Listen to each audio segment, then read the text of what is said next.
నమస్తే, నేను మీ doctor Sampath Kumar, world record blood donor. ఈ రోజు నేను బసవతారకం క్యాన్సర్ హాస్పిటల్ కి ప్లేట్లెట్స్ డొనేట్ చేయడానికి వచ్చాను. ఇక్కడ చూస్తే చిన్న పిల్లోడు కాడి నుంచి ముసలోళ్ల వరకు క్యాన్సర్ తో బాధపడుతున్నారు.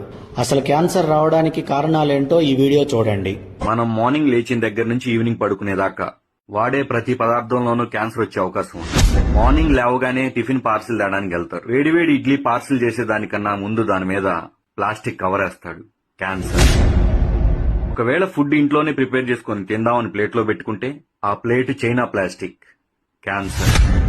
తాగే వాటర్ బాటిల్స్, స్టోర్ చేసే వాటర్ టిన్స్ రెండు ప్లాస్టికే. క్యాన్సర్. సాయంత్రం పూట స్నాక్స్ మంచూరియా తింటారు, దాంట్లో ఒక ఫోర్క్ ఇస్తాడు. ప్లాస్టిక్. క్యాన్సర్. కారాలు, పచ్చళ్ళు, పోపులు ప్లాస్టిక్ డబ్బాలో నిల్వ చేస్తారు.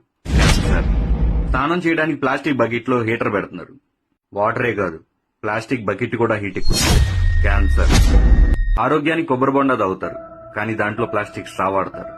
తలనొప్పని టీ తాగుతారు, కానీ దాన్ని పార్సిల్ ప్లాస్టిక్ కవర్ లో చేస్తారు. పాల ప్యాకెట్స్, పెరుగు ప్యాకెట్స్, ఆఖరికి చిన్న పిల్లలు తాగే పాల డబ్బాతో సహా ప్లాస్టిక్. క్యాన్సర్. వీటన్నిటికన్నా మోస్ట్ డేంజరస్ మార్నింగ్ లేచిన దగ్గర నుంచి ఈవినింగ్ పడుకునేదాకా వాడే మొబైల్ ఫోన్స్. క్యాన్సర్. ఫైనల్లీ 2030 కల్లా ప్రతి ఇంట్లో ఒక క్యాన్సర్ పేషెంట్ ఉండే అవకాశం ఉంది.